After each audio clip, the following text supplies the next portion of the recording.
In this video, we will see how to replace our bike's front brake pad ourselves at home. And mine is an RS200 and I got a squealing sound like each while driving, which obviously indicates that the brake pad got worn out. So when I had a look, I could clearly see that there is no brake pad left over. So I bought a new brake pad from Bajaj OEM. It cost around 260 rupees.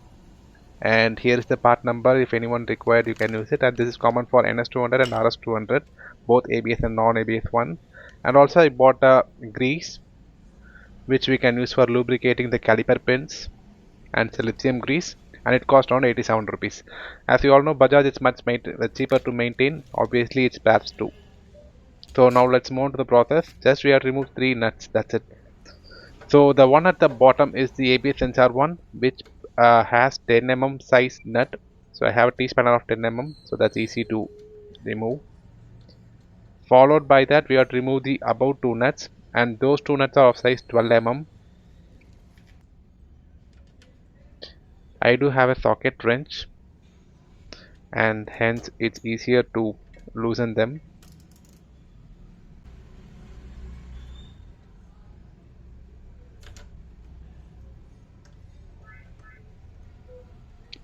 So just with these 2 nuts only, our brake caliper is being mounted.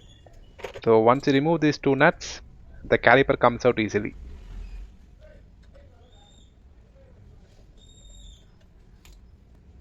That's it. Just do a small pull, it comes out. Here it is. Okay. Now the next step is we have to remove 2 pins.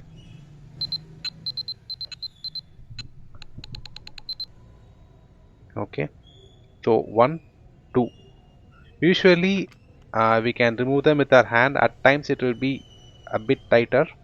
In that case, just use a cutting plier and pull it out gently. It comes out easily.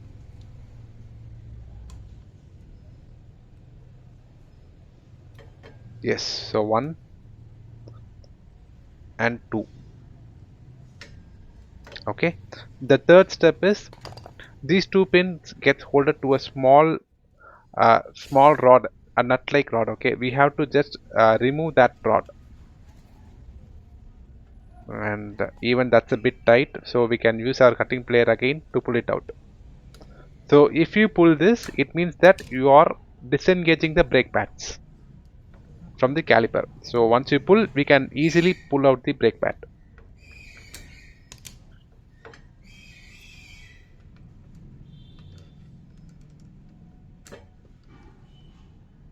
Just pull out gently. Yeah, our brake pad got fallen down, and here it is. It's completely worn out. There is nothing left. You can see you can see only the metal over there, and the other side we have some left, but we don't want to use this. We'll just throw them off. And here is our new brake pad.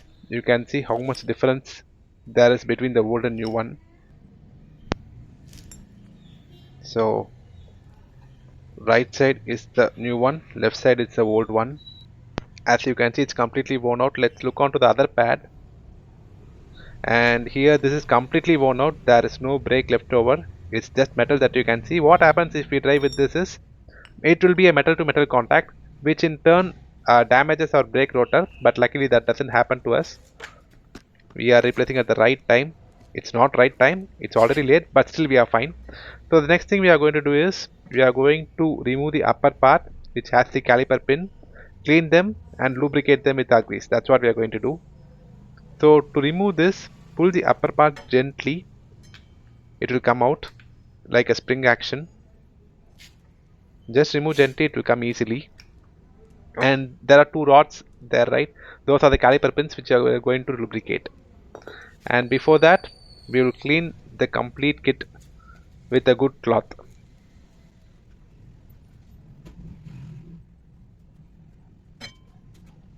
It's not a very tedious process. When you get used to it, it will be much easier. Also, I have a brake cleaner which I bought for a car, which is from Worth brand. It's basically a degreaser which removes all the dirt and also it gets evaporated within 20 seconds without leaving any traces. If you don't have any brake cleaner, you can use WD-40. It also functions similar to this.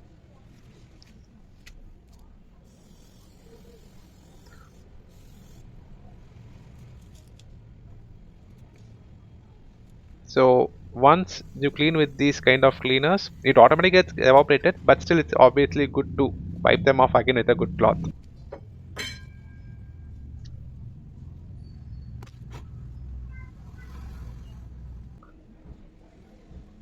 Okay. So once this is done, the next step is we have to push the piston inside. So there are two pistons, right? So those two pistons we have to push inside. So for that there is no need for any special tool. Just use your cutting plier, place it in the right position and push it off. It goes inside.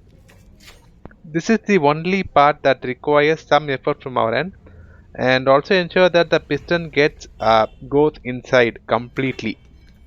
Else you cannot place your new brake pad. That's the thing.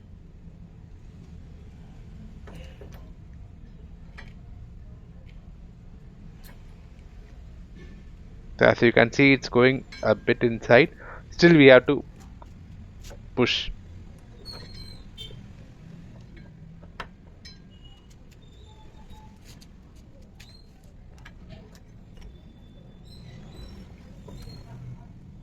Goes very slow.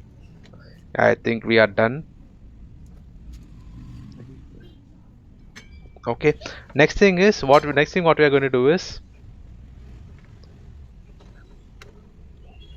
we are going to lubricate the caliper pins with the grease that we have.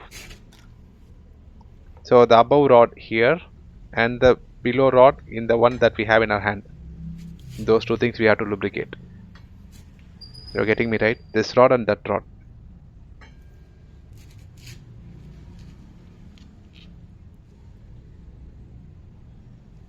You can either use lithium grease or silicone grease, since it's going to have contact only with the rubber. So nothing to worry on which grease that you're going to use.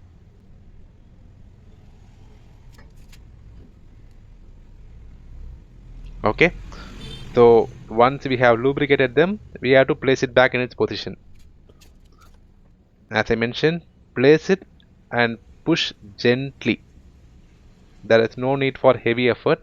This itself will have something like a spring action.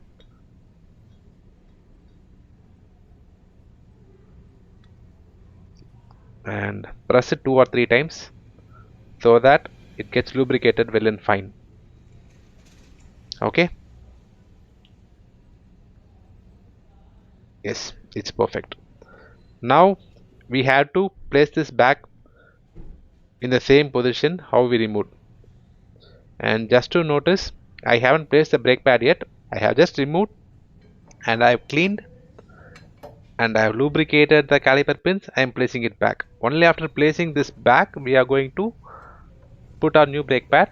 And also we did one more step, right? The piston. So we have pushed the piston inside. Now I'm going to put both the nuts, only two nuts, in hand tight, just to make sure that the caliper stands in its right position.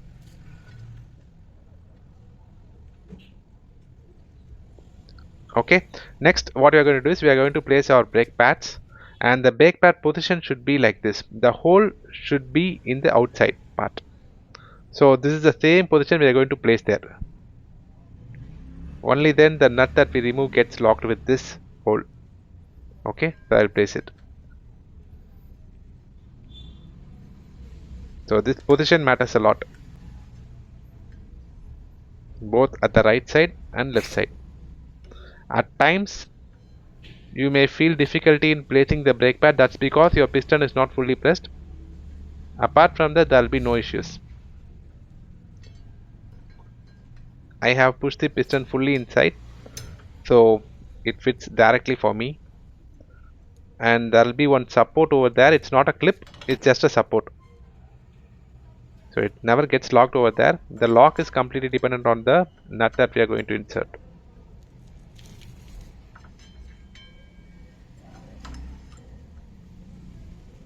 Okay, I have placed both brake pads. The next thing that I have to do is I have to place that pin. And this pin sometimes it goes with the manual effort. In cases if you face some difficulties, you can use a cutting plier support to push inside. So the two holes that we saw in the brake pad, right, those will be getting locked with this nut. And once we done this, next thing we have to do is we have to place the two pins that we removed. Even that gets placed with a normal manual effort.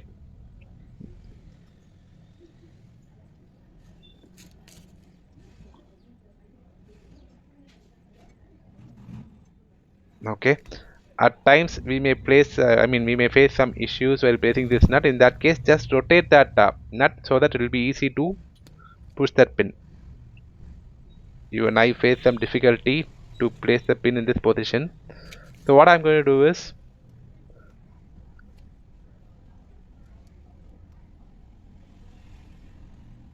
I will just rotate this pin a bit, and now if I try to insert, it gets locked easily. That's it. So with this, the whole procedure is done. So the next thing that the leftover steps are to tighten the two 12 mm nuts. So I have a socket wrench, which will be easier to tighten. And apart from that, we have the ABS ring which we removed, right? So I'm placing that, and for that we had a 10 mm nut, placing it back in its position and tightening them. With this we are done with the whole process.